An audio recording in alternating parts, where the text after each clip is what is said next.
Good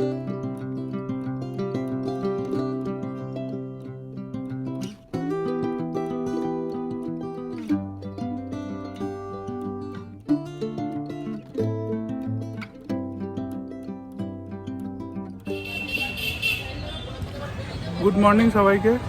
আজকে বহুদিন পর আমরা আবার স্টার্ট করেছি ব্লগিং। তো আজকে ডেস্টিনেশন হচ্ছে পারমাদান ফরেস্ট, মানে যেটাকে বিভূতিভূষণ অভয়ারণ্য বলা হয়। তো আমি আর বাবাই যাচ্ছি। আমরা এখান থেকে চুঁচুড়া থেকে যাচ্ছি, মোটামুটি ওই 2 ঘন্টা মতন টাইম লাগবে আর কি ওখানে পৌঁছাতে। তো ওখানে গিয়ে ইছামতি নদী, তারপরে আরও অনেক কিছু আছে ফরেস্টের ভেতরে দেখার। একটা ছোট জু আছে শুনলাম। তো ঠিক আছে, চলুন স্টার্ট করছি। দেখা যাক, আস্তে আস্তে দেখাতে থাকবো সব কিছু আপনাদের।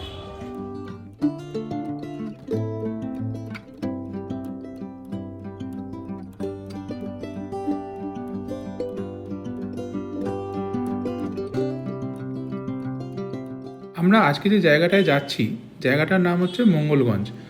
মঙ্গলগঞ্জ ইছামতি নদীর তীরে অবস্থিত। ইছামতির একদিকে পারমাদান ফরেস্ট, আরেক দিকে মঙ্গলগঞ্জ নীলকুঠি, যেটা কাটা সাহেবের কুঠি নামেও বিখ্যাত।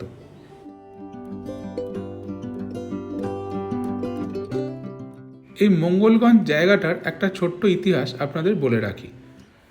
অষ্টাদশ শতাব্দীর দ্বিতীয়ার্ধে লক্ষণচন্দ্র আঁশের পূর্বপুরুষ ঢাকার বিক্রমপুর পরগনার রাঢ়খাল থেকে বিশাল নৌবহর নিয়ে নোঙর করে ইছামতির পাড়ে। ধনী ব্যবসায়ী ছিলেন মঙ্গলচন্দ্র আঁশ, আর লক্ষণচন্দ্র আঁশ হলেন মঙ্গলচন্দ্রের পুত্র। সেই সময় মঙ্গলগঞ্জের জমিদার ছিলেন কোনো এক ঘোষবাবু। ব্যবসায় সুবিধা করতে না পারায় নগদ অর্থের বিনিময়ে লক্ষণচন্দ্রকে জমিদারি হস্তান্তর করেন তিনি। বাবার নাম অনুসারে এখানকার নাম রাখেন মঙ্গলগঞ্জ।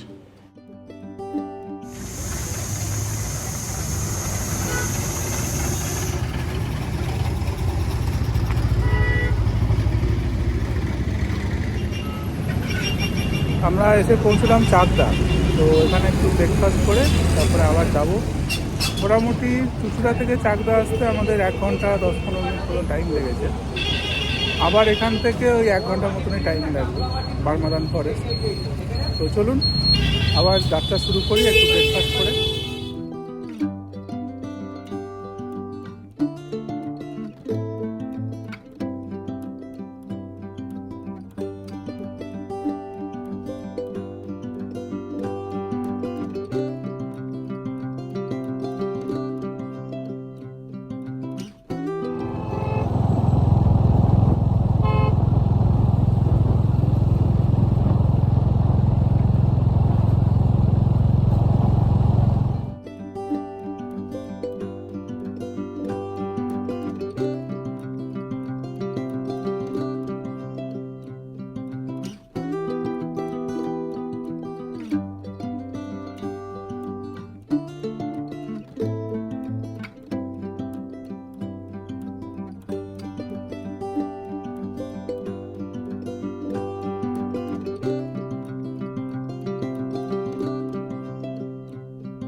আমরা ফাইনালি পৌঁছে গেলাম আমাদের ডেস্টিনেশন পারমাদান ফরেস্ট। পারমাদান ফরেস্টটা হচ্ছে ইছামতি নদীর ওপারে। তো আমাদের এখান থেকে একটা নৌকো করে নদী পেরিয়ে ওপারে যেতে হবে। আমি দেখাচ্ছি আপনাদের চারিদিকটা কীরকম জায়গাটা।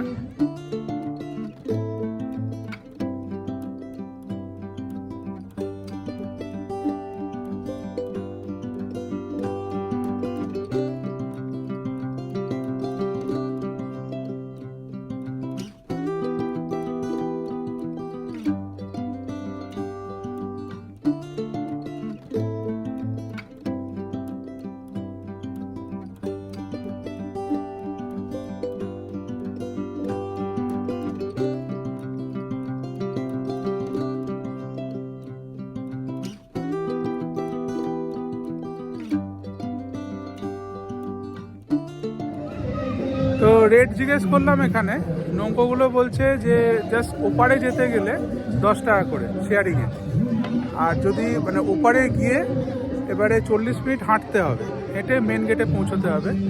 আর যদি আমরা নৌকো করে মানে নদী দিয়ে আর কি মেন গেটে যাই, তাহলে 120 টাকা পার হেড। তো আমরা প্রবাবলি ওই 120 টাকাটাই যাব, কারণ তাতে নদীটাও ঘোরা হবে, প্লাস ওদিকের মেন গেটেও পৌঁছানো যাবে, মানে বিভূতিভূষণ অভয়ারণ্যের যে মেন গেট সেখানে। ঠিক আছে।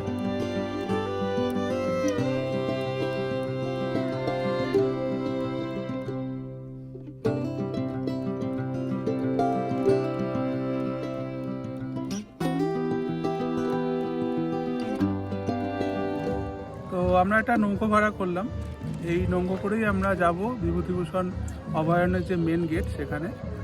আর টোটাল ওই 1.5 ঘন্টা মতন লাগবে।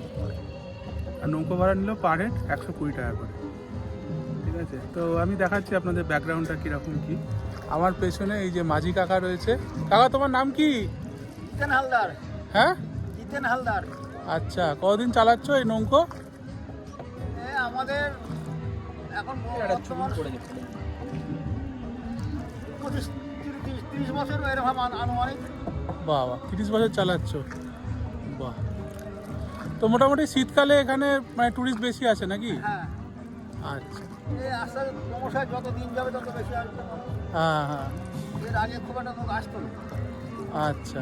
বর্ষাকাল ছিল তো, হ্যাঁ হ্যাঁ। তাতে আমাদের রাস্তা ছিল না, রাস্তার জন্য অনেকে অপারেশন করতো। রাস্তাটা আবার হচ্ছে, রাস্তাটা তৈরি হচ্ছে দেখলাম। হ্যাঁ।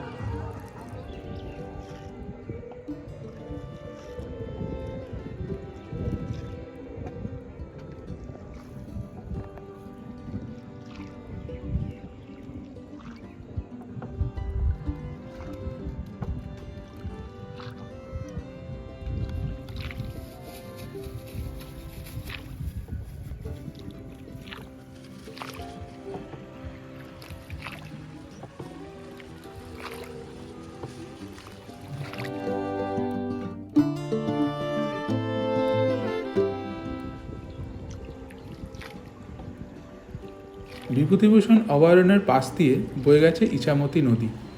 এই নদীপথেই বাণিজ্য হতো দেশ দেশান্তরে। ব্যারাকপুর শ্রীপল্লীর বাড়িতে থাকাকালীন অনেকবারই এখানে এসেছেন বিভূতিভূষণ বন্দ্যোপাধ্যায়। ইছামতি উপন্যাসে বিভূতিভূষণের বর্ণনায় ঝিঝি পোকার ডাকে মুখর জ্যোৎস্নালোকিত ঘুমন্ত রাত্রে অনেক দূর পর্যন্ত যেন সে দেখতে পাচ্ছে। জীবনের কত দূরের পথ। রাজারাম সকালে উঠেই ঘোড়া করে নীলকুঠিতে চলে গেলেন। নীলকুঠি যাবার পথটি ছায়া স্নিগ্ধ। জ্যৈষ্ঠের শেষে এখনও ঝাড়ঝাড় সোদালি ফুল মাঠের ধারে। নীলকুঠির ঘরগুলি ইছামতি নদীর ধারেই, আর বড় থামওয়ালা সাদা কুঠিটা বড় সাহেব শিবটনের। এখানে হরিণ আছে 600-700 মতো হরিণ আছে। আচ্ছা। তারের নেটের বাইরে দিয়ে ঘুরতে হবে। 600-700 হরিণ আছে। আর এখান থেকে কি বলছিল, সুন্দরবনে কি নিয়ে যায়? ও হরিণ নিয়ে যায়, ওখানে ছাড়ে? ওখানে গিয়ে ছেড়ে যায়। কত করে নিয়ে যায় এখানে? 50 টাকা নিয়ে যায় প্রতি বছর। প্রতি বছর? আচ্ছা, মানে এখানে কি হরিণের ব্রিডিং করা হয় নাকি? হ্যাঁ হ্যাঁ হ্যাঁ, এখানে হরিণের উৎপাদন হয় এখানে। আচ্ছা। আর এটা কত বড় জায়গাটা? এটা 950 বিঘে খালি নেট দিয়ে ঘেরা, সাইডে তো আরো জমি আছে। 950 বিঘে? তাহলে এমনি আমি বললাম যে 4.5 কিলোমিটার এই রাস্তাটা মোট। আচ্ছা।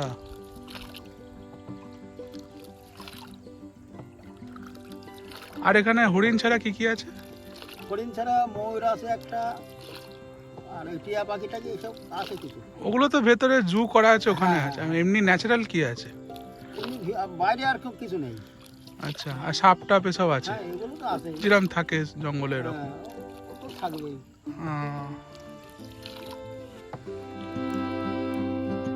হ্যাঁ, এই যে পেছনে যে ভূত বাংলো যেখান থেকে আমরা ইয়েটা নিলাম, নৌকোটা নিলাম, ওখানে ওটার কি হিস্ট্রি আছে? ওরা ইংরেজরা থাকতো নীলকুঠি। আচ্ছা। তারপরে ওরা চলে যাওয়ার পরে জমিদাররা শাসন করতো। হ্যাঁ। তারপরে তোমার ওই জমিদাররা শাসন করতে করতে ওর জমিদারের আর 4টে মেয়ে ছেলে নেই। আচ্ছা। তখন মেয়েদের অনেক বয়স হয়ে গেছে, বিয়ে থাক মানে কেউ করিনি, অত জানি না। হ্যাঁ। যা হোক এখন ওরা দেখলো এই সম্পত্তি রক্ষা করবে কে, যার জন্যই অনাথ আশ্রমের নামে ওরা 65 বিঘে সহ ওই ঘর নীলকুঠি সহ মানে দানপত্র লিখে দিয়ে যায়। ওই যে ট্রাস্টেড বোর্ডের থেকে এখন ওই চালাই ওরা। আচ্ছা, হ্যাঁ, কলকাতায় ওদের অফিস আছে। আর ওখানে এই যে বলছে ভূত বাংলো হ্যান ত্যান, ভূতের কোনো ব্যাপার আছে? আচ্ছা শোনা, তাহলে এবার ওটা হয়ে গেল। এবার এইটা বলছি তাহলে, ওই মঙ্গলপুরীতে 4 জন লোক এসেছিল আচ্ছা, ঘুরতে। এটা কবেকার কথা বলছো? এই তো আজ মানে 2 মাসও হয়নি। ওকে। আর মঙ্গলকুটি মানে এই যে বাংলোটা যেটা? ব্ল্যাক প্যাকেজ যেটা বলা হয়, হ্যাঁ। প্রথম যেটা হয়েছে আর কি, হ্যাঁ, ভূত বাংলো যেটা। এখন একটা ওর ভিতরে একটা দাঁত কেটে এসেছিল, আর 3 জনা এমনি সঙ্গে এসেছিল। আসলে ওরে ধর ভূত বলে কিচ্ছু নাই, ওদের চারা আমাদের এখানে গাড়ির ছেলেরা থাকে তো সঙ্গে, একা একা তো ছেড়ে যায় না, সঙ্গে ছিল। ও অত গুরুত্ব দিচ্ছে না, ও ডাক্তার একা একাই এদিকে ওদিক করছে। কাজে আমাদের ভয় লেগে গিয়েছে। হ্যাঁ, কাজে আমাদের ভয় লেগেছে, তো ওর আর বাসায় কিনা ভয় লেগেছে মানে? ওই ভূতের ভয় লেগেছে। হ্যাঁ, আচ্ছা, ডাক্তার মানুষ তো মনে করে যে ভূত বলতে কিছু নাই, রহস্য করেছে হুম, আর কোথায় যাওয়া। ওকে বাঁচানোই কষ্ট, এমন অবস্থা। তারপরে আপনার ওই এখানে আমাদের পাশে একজন রোজা আছে, হুম, সেই রাত্রিবেলা নিয়ে এসে সেই রোজা দিয়ে ঝাড়িয়ে তারপর সে লোক ঠিক হয়। তো কি বললো ইয়ে ওঝা? রোজা বললো ওখানে 2টো ভূত আছে, সিঁড়ির তলায় থাকে সব, ওরা বললো বলেছে। ও, রাত্রিবেলা কোনো অঘটন বা এরকম টাইপের কিছু হয় না? না, না, ওরকম কিছু হয় না, ভালো। এটা কত বছরের পুরনো বাংলোটা? 200 বছর পালিয়ে গিয়েছে। 200 বছরের বেশি।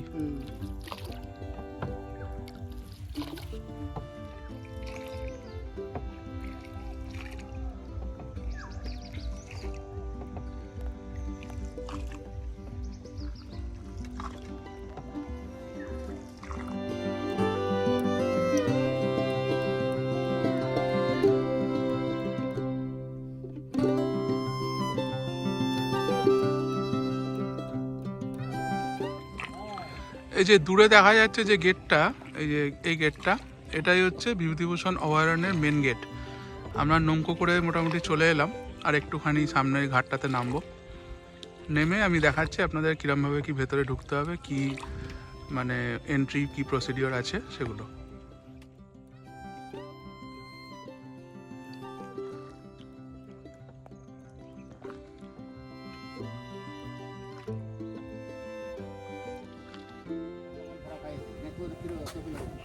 আমার ধরা পায়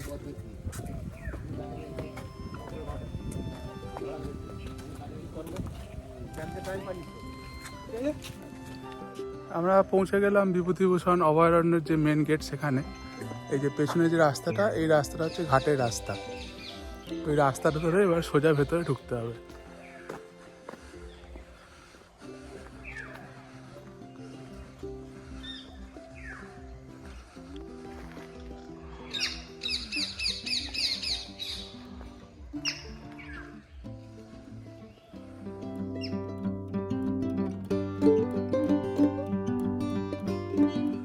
এই যে এটা হচ্ছে পাখির খাঁচা, এখানে অনেকগুলো টিয়া পাখি রয়েছে, আরও কিছু বিদেশি পাখি রয়েছে।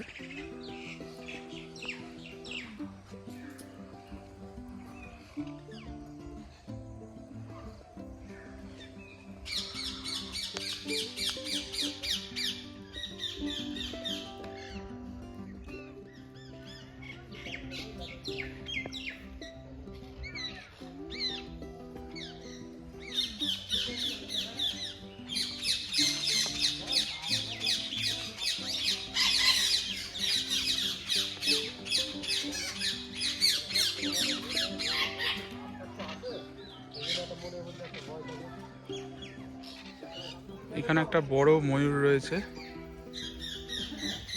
আগে 3টে ছিল, দুটো এখন এখানে নেই আপাতত, একটাই রয়েছে।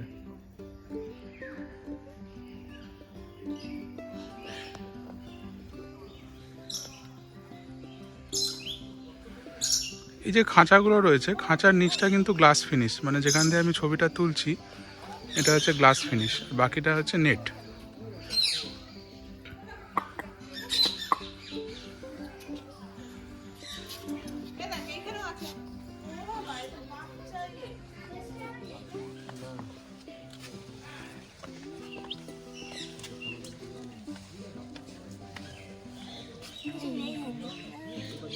দেবে কামড়ে দেখ ওদিকও যায় না, ওদিক গেলে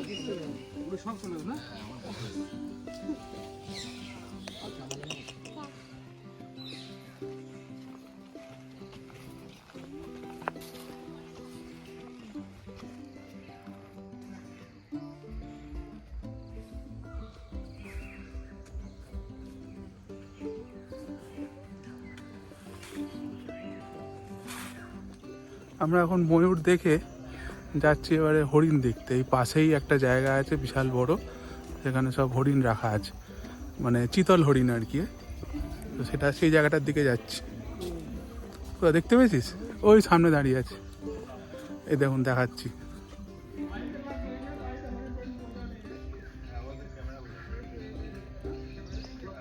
এই হরিণগুলো একটু দূরে রয়েছে, আমি জুম করে দেখানোর চেষ্টা করছি, জানি না আপনারা কতটা বুঝতে পারবেন। তো আমি মোটামুটি খালি চোখে ভালোই দেখতে পাচ্ছি, কিন্তু ক্যামেরায় কতটা আসছে বুঝতে পারছি না। ওই যে দূরে মোটামুটি 5-6টা হরিণ রয়েছে। হ্যাঁ, মুভমেন্টটা তো বোঝা যাচ্ছে হালকা।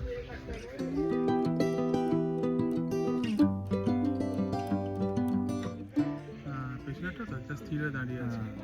ওটা অনেকক্ষণ ধরে স্থির হয়ে দাঁড়িয়ে, স্ট্যাচু না অন্য কিছু বোঝা মনে না না, ওটা স্ট্যাচু নয়। ওই যে মুখ করেছে। হ্যাঁ, স্ট্যাচু না ওটা। জঙ্গলের পরিবেশটা খুবই সুন্দর, আর এখানে এরকম ছোট ছোট কটেজ মতন করা আছে রেস্ট নেওয়ার জন্য, মানে অনেকে হেঁটে হেঁটে টায়ার্ড হয়ে গেলে এখানে রেস্ট নেওয়ার জন্য এটা করা আছে। আর এই ভেতরটা পুরোটাই এরকম, মানে বাইরেটা পুরোটাই আর কি নেট দিয়ে ঘেরা আছে, ভেতরে ঢোকা যাবে না, ভেতরে সব ছাড়া আছে আর কি। বিশাল জায়গা জুড়ে এই ফরেস্টটা।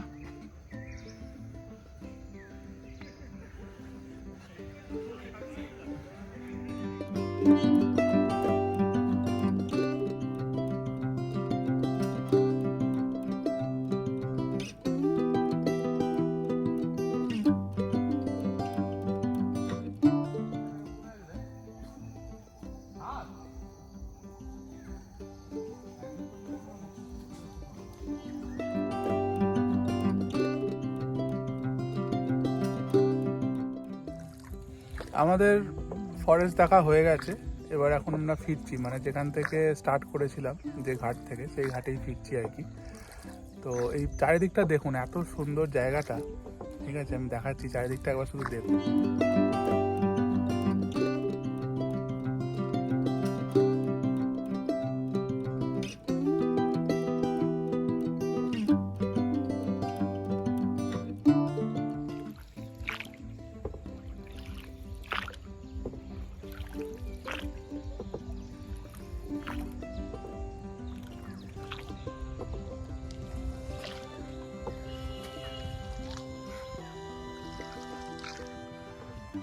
দুপুরের যে আলো আর কি, মানে শেষ সূর্যের আলো, এখন মোটামুটি এই 3টে বাজতে চললো। এত সুন্দর লাগছে চারিদিকটা।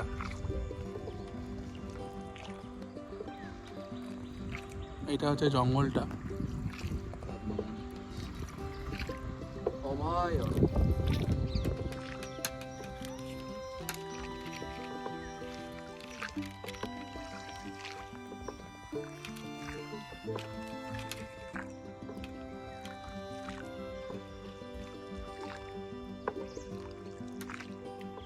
এই সামনের ঘাটটায় আমরা নৌকো থেকে নামবো, এরপর যাব আমরা এই ঘাটের উল্টো দিকে মঙ্গলগঞ্জ নীলকুঠি, বা যেটা কাটা সাহেবের কুঠি।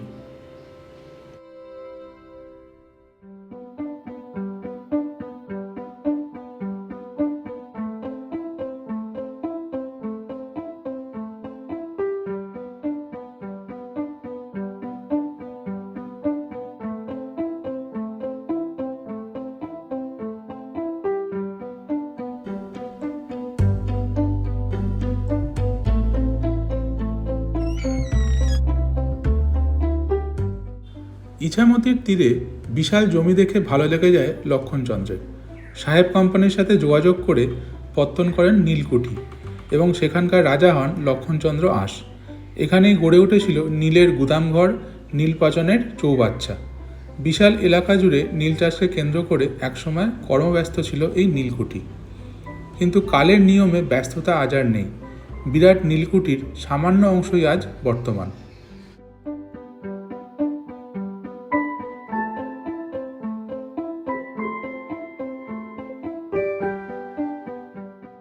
মাত্র 10 বছর রাজত্ব করে লক্ষণচন্দ্র আঁশ মারা যান। লক্ষণচন্দ্রের মৃত্যুর পর সাহেবরা এখানে জাঁকিয়ে বসে। চাষিদেরকে শস্য চাষ ছেড়ে নীল চাষে উৎসাহিত করতে থাকে। কিন্তু কিছুদিন বাদেই অভিজ্ঞ চাষিরা বুঝতে পারে যে নীল চাষ যেমন পরিশ্রমসাধ্য, তেমনি তা জমির উর্বরা শক্তিও নষ্ট করে।